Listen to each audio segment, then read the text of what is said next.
So there's the finished product. It's a little over 1/2 inch thick. So I planed it down. It was over 3/4 of an inch to start with the planks that I made, and then I just kept planing it down and sanding it down, and now it's just over 1/2 inch. So this is alternating black walnut and white oak. So that's what each slat is made of, or each strip. And I just used a round over there to get the handle rounded over and the edges. Everything's glued together with Tight Bond 2 wood glue, and I just used 120 grit sandpaper to sand it down. So the only thing I will do is I actually don't have boiled linseed oil, but I will put some either mineral oil or linseed oil on this to kind of seal it up. And once we get the oil on there, man, is this the colors will really pop between the two. So what I started with was just a piece of oak. So a lot of times when I split wood, I split this in the spring of this year, so about 4 or 5 months ago, from an oak tree that I cut down. And sometimes I'll split these pieces, nice flat pieces, out of the center of the wood. And I do this quite often. It dries out a lot quicker this way. And so I have these pieces that are almost, I can really run this right through the planer and make a board out of this. And so I can make these a little bit longer if I wanted to. My splitter will handle a little longer pieces, but this is about 24 inches long. This one's a little bit longer, and this is a piece of black walnut, and I did the same. So this piece wasn't thick enough on this end for me to really use, but I had some other pieces that were a little thicker. And so just by running this through the table saw on this side, I can cut strips that are about 2 inches long or wide, I guess you could say, as my table saw blade will stick up and cut pieces off this big. So it's really easy to use the table saw to get them started.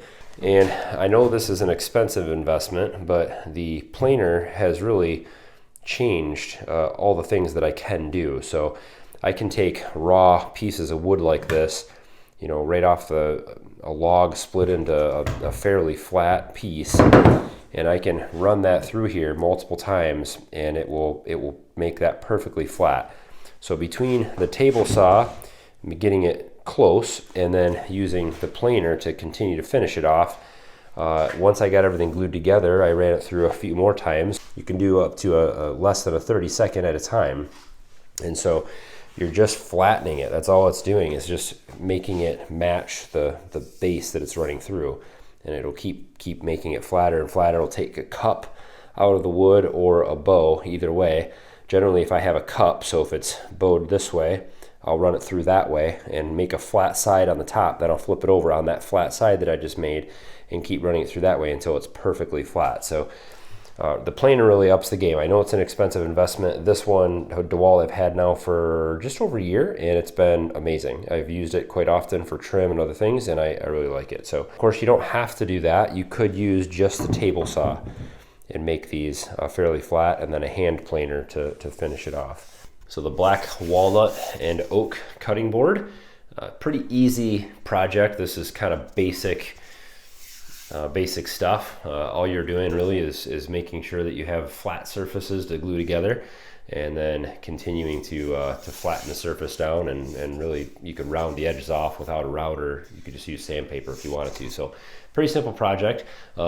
It does have some imperfections. There was a piece of oak that had some, I don't know what it was, wormholes or something in the middle of it, that as I planed it down, they kind of appeared, and so that was just what it is. So this will be the bottom.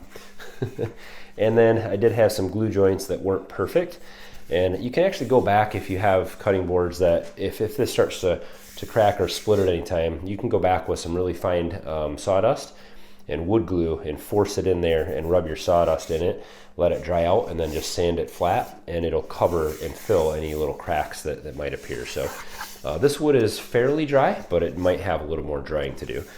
I have found with these raw wood cutting boards that you do want to keep them oiled. Pretty sure I use mineral oil on these. You could continue to actually run this through the table saw again and cut strips this way, and then you could re-glue everything together and have a checkerboard type pattern. You could use another color wood. So cherry is common here in Michigan. We do have some cherry trees. So I could use cherry, black walnut, and oak. You could use white oak and red oak. So lots of different combinations to make pretty cool looking cutting boards, and it didn't really cost anything, some wood glue. And the wood was, I already had, so. What other things could you do with a planer? Any of you guys out there who have a planer, what other things is it useful for?